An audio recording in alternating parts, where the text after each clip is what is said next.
Hei kaikki! Tällä videolla ajattelen puhua unohtamisesta tai muistamisesta. Ja joskus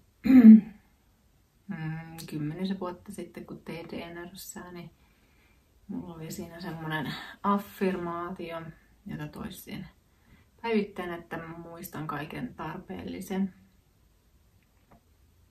Eli ilmeisesti jo silloin oli jotain sellaista, että en muistanut kaikkea, mitä olisin ehkä halunnut. Ja ajattelin tämän jälkeen, että jos jotain unohdin, niin no, ei se nyt ollut niin tärkeää tai tarpeellista. Ja sitten ympäristökin tuki tätä. Eli mulle sanottiin tosi usein, että no ei toi nyt ollut pahaa, toi kaikkiaan tollaista nyt unohtaa ja ei toi nyt ole niin tärkeää. Tosi välillä on kyllä unohtanut jotain sellaista, minkä olen ajatellut jotenkin, että se on ehkä tarpeellista tai tärkeää. Täytin itse asiassa tuossa kesällä 50 vuotta. Ja jo hyvissä ajoin monta viikkoa ennen sitä päivämäärää kyselin joltain ystäviltä, että miten heillä on suunnitelmia, että onnistuskohan pääsemään juhliin tuolloin. Ja on tottunut siihen, että kun kesällä on synttärit, niin ihmisillä on tosi paljon kaikkea menoja, niin on hyvä kysellä vähän hyvissä ajoin. Tosiaan tykännyt aina pitää kyllä siinä oikeana päivänä synttärit, jos joskus. No, sitten monilla sattuu olemaan menoja. Ja sitten mietin, että no, ehkä voisi siirtää niitä synttäreitä esimerkiksi elokuun alkuun tai jotain, että kun koulut ja työt alkaa, niin ei se nyt ole niin justiinsa. No. Aikaa kului sitten keskustelussa alkoi tulla ilmi, että mä oon täyttänyt sen 50 vuotta. Ja ihmiset alkoi ihmettelemään, että ei ollut mitään, ei tullut kutsuun. No kaikki ei toki sellaista olettanut varmaan saavansakaan, mutta ettei ollut edes mitään niin kuin somessa. Että kyllä se ihmiset julkaisee juhlista kuvia, varsinkin jos täyttää 50, niin olen itsekin nähnyt lähes kaikki jotain. Mutta että mä en ole julkaissut mitään. No, varmaan johtui siitä, että en ole muistanut koko juhlia. No, mun mielestä tässä unohtamis ei ole mitään sinänsä ihmeellistä, koska mulle noin nyt ei ole ehkä niin merkityksellisiä. Niin kuin synttärijuhlat tietyssä mielessä. Että itse asiassa loppuvuodesta varmaan on tulossa sellainen omassa elämässä sellainen kellollinen viruston pylväs, että ehkä siitä jakaa myöhemmin videon. Että se on merkityksellisempi, tai mä koen, että se on paljon isompi juttu.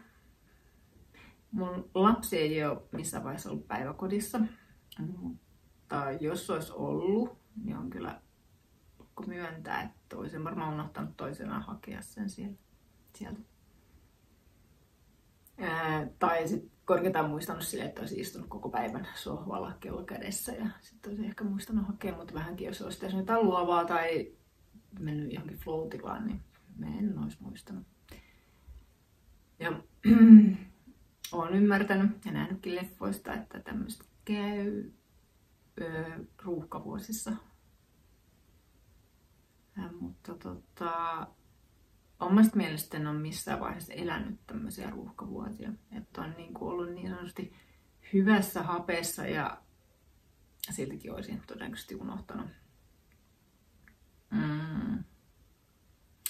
Sitten jossain vaiheessa, en tiedä onko mitään ravujuttu, mutta tajusin, että joo, mä oon unohtanut kaikenlaista, mutta en ole tunteita.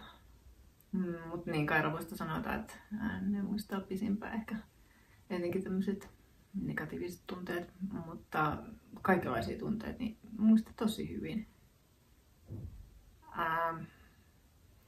Ja mä oon käynyt tässä nyt läpi tämmöistä Antti Pietiäisen antitunne-perimäkirjaa. Ja olen siis lukenut sen aiemmin, mutta nyt on käynyt silleen oikein läpikäynyt näitä eri tunteita. Ja Antti jakaa nämä niin kuin perustunteet: pelko, viha, syyllisyys ja häpeä. Ja sitten ja niiden antitunnetiloihin. Eli antitunne tulee siitä, kun yritetään sitä tunnetta hallita ja estää järjen avulla. Ja sitten se lukkiutuu kehoon, tunnemuistiin ja mahdollisesti aiheuttaa jotain sairauksia. Tai ainakin niin. Todennäköisesti ehkä voisi sanoa näin. Mutta ja perimällä ei tässä tarkoiteta siis tämmöistä geneettistä perimää, vaan niin kuin enemmän tämmöistä epigeneettisesti perityvää tunnemuistia. Ja missä siis nämä kaikki tunnekohtalot ja traumat ja nämä niin siirtyy sukupolvelta toiselle. Toki niitä voi katkaista läpikäymällä ja niin poispäin, mutta joo. Toki tässä kirjassa puhutaan sitten vielä paljon muustakin, mutta tämä on nyt tämä ensimmäinen osa käsittelee näitä. Sitten hiljattain vietin iltaa ystävien kanssa ja siellä tuli puheeksi jossain kohtaa, että mun olemus jonkun vähän yli 10 vuotta sitten, että miltä mä niinku vaikutin ulospäin tai mitä musta välittyi. Ja täytyy sanoa, että mä en tunnistanut siitä itseäni yhtään. Ja tiedän toki järjellä, että mitä kaikkea silloin koin ja mitä oli niin sanotusti tapahtunut, mutta siitä hetkestä tai ajanjaksosta mulla ei ollut niinku tavallaan mitään muistikuvaa. Sanoin siinä jotain, että varmaan tunsin sellaista ja se näkyy ulospäin. Ja näin ihan varmasti olikin. Enkä nyt siis tarkoita mitään sellaista, että kun sanotaan, että kaikki katsoo omien linssien läpi ja niin kuin tavallaan, eikä se välttämättä kerro toisesta ihmisestä mitään, mutta ja usein näin onkin, mutta tässä tapauksessa pystyn niin kuin järjen avulla jotenkin niin kuin uskoa sen olotilaan, vaikka sitä niin kuin tavallaan tunne. Mutta tosiaan tunnetasolla en muista yhtään, enkä niin kuin pääse siihen tunnetilaan. Ja mä oon ollut aiemmin niin kuin tosi hyvä pääsemään eri tunnetiloihin, etenkin jos otetaan joku musiikkiavuksi. Niin todella hyvin, mutta nyt en päässyt tuohon niin kuin ollenkaan, vaan oikein yritin.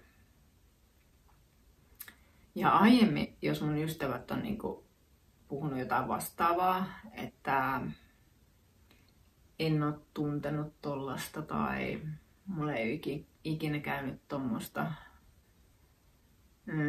Eli siis ei ole niin sanotusti muistanut menneitä tai jotenkin on